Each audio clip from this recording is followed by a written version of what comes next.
Who are you? Billie Eilish. Who are you? I am Christopher Ludacris. Who are you? Me? I'm nobody. Who are you? The Equalizer 3 adalah sebuah film thriller aksi main hakim sendiri, Amerika tahun 2023. Ini adalah sequel dari The Equalizer 2 dan angsuran ketiga dan terakhir dari trilogi The Equalizer, yang secara longgar didasarkan pada serial televisi dengan nama yang sama. The Equalizer 3 menjadi penutup seluruh rangkaian seri yang telah dimulai pada 2011 itu. Denzel Washington kembali menjadi bintang utamanya.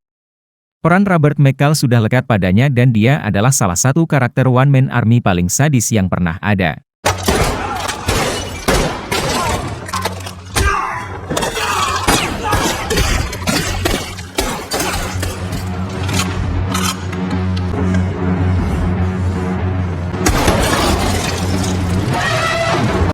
Usaha Robert untuk pensiun akhirnya membawanya ke Italia.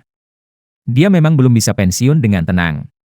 Tapi, setidaknya dia mencoba membawa suasana damai di kawasan yang dia tinggali.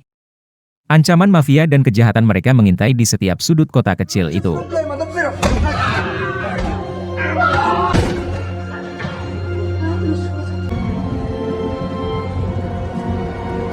Dalam setiap aksinya, Robert selalu meninggalkan korban jiwa.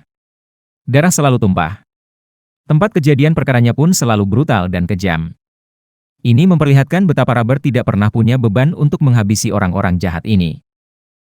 Aksi Robert yang brutal dan kejam ini adalah salah satu keunggulan film ini.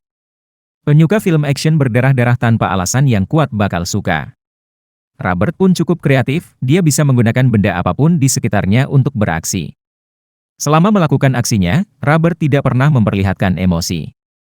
Mukanya tetap lempeng, tanpa senyum, atau apapun, kecuali memang diperlukan. Dia bisa tersenyum ramah ketika berbaur di tengah area publik. Tapi, dia akan memberikan pandangan tajam yang dingin ketika melihat orang jahat. Sama seperti film sebelumnya, The Equalizer 3 masih menggantungkan bobot aksinya pada tindak tanduk Robert McCall. Aura dingin dan kejam Robert masih mengasyikkan untuk dinikmati. Belum lagi, dia sulit ditebak. Tiba-tiba datang dan menyerang. Serangan kejutannya ini kadang bisa menimbulkan jump scare.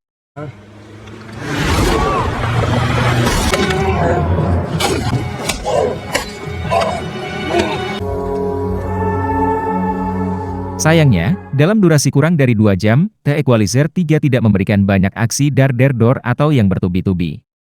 Dalam 1 jam pertama, film ini sibuk membangun cerita. Bahkan, aksi kejam Robert pun dikisahkan di luar layar sehingga jadi kurang asyik. Pembangunan cerita dan konfliknya pun lumayan lama. Penonton harus menebak-nebak sendiri apa yang selanjutnya terjadi. Pada awalnya, orang akan menyangka kalau konflik akan berasal dari tempat yang ditinggali Robert untuk sementara waktu. Tapi, faktanya, dia malah berhadapan dengan mafia. Antagonis di film ini sebenarnya kurang meyakinkan. Just don't do it here.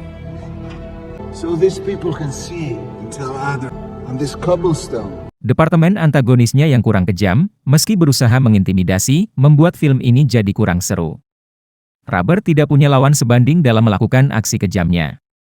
Padahal, sebagai penutup seharusnya sutradaranya, Antoine Fuqua, memilih penjahat yang lebih baik lagi. The Equalizer 3 berusaha menutup perjalanan Robert McCall dengan menghadirkan bagaimana Robert menikmati hidup. Sayangnya, plotnya yang pelan dan ceritanya yang sepertinya dipaksakan untuk dikorelasikan satu sama lain membuat film ini jadi agak hambar.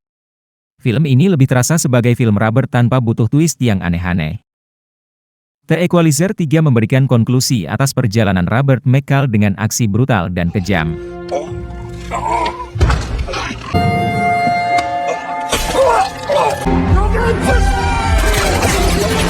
Namun, alurnya yang pelan dan antagonisnya yang lemah membuat keseruannya berkurang.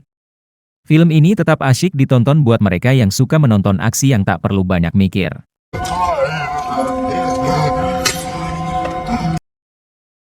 Jangan lupa tekan like dan subscribe. Semoga harimu indah dan terima kasih.